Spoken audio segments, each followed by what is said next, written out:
Huh? Alright. That's cool. Zoran. Good afternoon, Zoran. Alright, today I'll be giving my presentation on the election of 1912.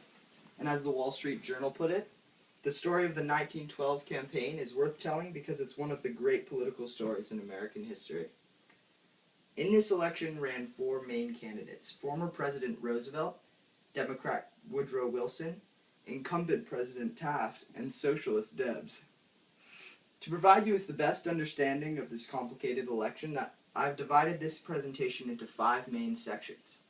First, I'd like to give some contextual background to the election, then move on to discuss the role of socialism, the Republican split, the competition between Roosevelt and Wilson, and then finally, the fascinating results of the election. But before anything else, like I said, I'd like to give some context. This election took place during an extent of American history that was witnessing rapid developments within industry, urbanization, and huge numbers of immigration. Throughout the late 19th century and early 20th century, this vast expansion gave rise to serious social, economic, and political issues throughout the country. One of these issues was the poor quality of lifestyle. As huge numbers of immigrants made their way into the country, disease began to spread more rapidly, and infant mortality was high throughout the country. One of the places this manifested itself was within the slums of New York City, and as you can see, I have some photos of the living conditions from the time, and that was evidently not a place you'd want to have been living there at the time. Along with this, Americans faced the issue of political corruption, which, generally speaking, left people very unhappy with American politics and really seeking reform in that regard. Probably one of the most problematic issues of the era was the issue of big corporations consolidating into these things called trusts. And the way these worked was essentially big groups of stockholders would transfer their shares to a single set of trustees, and this set of people would then be in charge of all of the companies. Essentially, these trusts ended up completely dominating the American economy, monopolizing certain businesses, and thus eliminating competition from smaller businesses.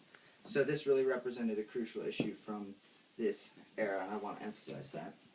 So due to the chaotic change that occurred, the chaotic condition of America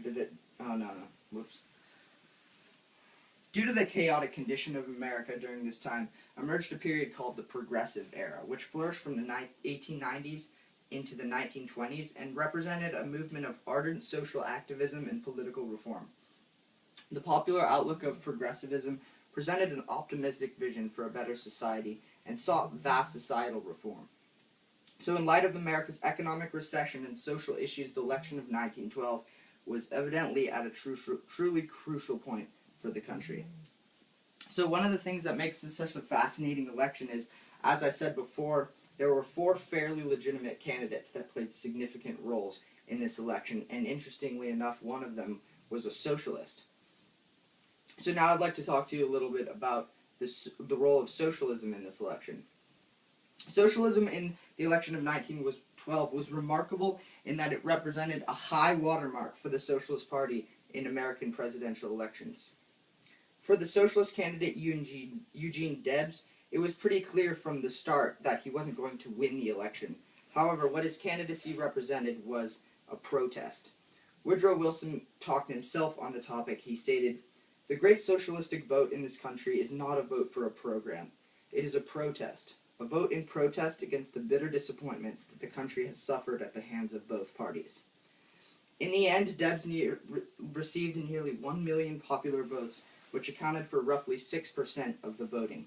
And like I said, in American history, this is the most a socialist candidate has ever gotten. Is that the most that any other third party is doing? This reflected a great deal about the nature of American society at the time, and that people were truly upset with the governance. So due to America's reform-oriented society, there existed a significant division between conservatives and reformers during this era. What ended up happening is this caused a split within the Republican Party. Throughout Taft's term as president from 1909 to 1912, his inability to promote the kind of dramatic reform America needed caused his support to decline hugely. So by the time Roosevelt ran against him for the Republican candidacy in this election, Roosevelt was able to exploit Taft's conservatism and gain support from progressives throughout the country through arguing for the importance of reform in America.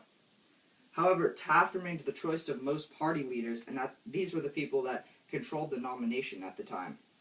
Thus, in the 1912 Republican National Convention, Taft received the official nomination for the Republican Party. In response, however, Roosevelt summoned his supporters 2 months later for another convention in which he launched his new Progressive Party and nominated himself as the presidential candidate and began campaigning for the presidency. Some fundamental differences between the Progressive Party and the Republican Party were that Roosevelt's new progressives were notable for their commitment to, as you might expect, progressive causes. Some of the issues he advocated for included additional regulation of trusts, sweeping reforms of many areas of government, compensation by the government for workers injured on the job, pensions for the elderly and widows with children, and complete support for women's suffrage. In Roosevelt's famous speech at the Osawatomie, Kansas, in 1910, he brought up the issue of economic dominance from monopolies and indicated his intentions for reform. He stated, "The essence of any struggle for liberty has always been, and must always be, to take from some one man or class of men the right to enjoy power or wealth or position or immunity which has not been earned by service to his or their fellows." Taft's Republican Party made only some indication of support for these progressive causes, but due to a lack of action as president in his preceding 4 years, people generally viewed him as more of a conservative, and he was highly criticized for that. In this way, the competition between Taft and Roosevelt represented a contrast between conservatives and reformers.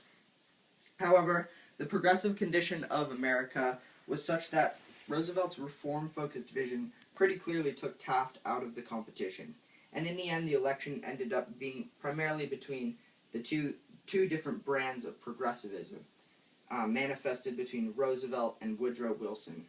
These two candidates were the most competitive in this election. And so, as you can see, I'm now going to talk to you a little bit about the differences between the Republican candidate Roosevelt and Democratic candidate Wilson. Similar to Roosevelt, Wilson presented a vision for vast American reform, and he based his campaign on a progressive program he called New Freedom. While Roosevelt's program advocated for accepting economic dominance but using government to regulate it, Wilson argued that the appropriate response to monopoly was complete elimination of it. Wilson really stressed this position and gained a lot of support from it. On the relevant issue of women's suffrage, the difference between Wilson and Roosevelt was that Wilson believed the issue should be up to the states to vote on, while Roosevelt advocated completely on behalf of women's suffrage. Next, I'd like to talk to you a little bit about the results of the election. The results of the election were exceptionally interesting in that, due to Roosevelt's new Progressive Party, he and Taft ended up splitting the Republican vote such that Wilson won the election. Together, Roosevelt and Taft won 7.5 million votes, whereas Wilson won only 6 million, as you can see from that chart right there. However, due to the split that occurred within the Republican Party, Wilson won the election with 435 of the electoral votes, which represented 82% of the total. So, in conclusion, I'd like to leave you with a couple takeaway points from this election. Similar to our country today, America has long faced the issue of economic inequality. The election of 1912 and our election today are similar in that one of the primary issues for both of these elections is protecting the working class by reducing powers of the dominant figures in the economy. However, I also think it's interesting to recognize differences in the election process between this year and that 100 years ago. Today we have the omniscient internet to look up polls and predicting the outcome of the election, whereas one of the things I recognized in my research of this election was it was not completely clear at all times during candidates' campaigns where the election was going and who was going to win. So ultimately, the election of 1912 occurred at a truly pivotal point in American history and represented a significant event that had profound effects on the world. Thank you.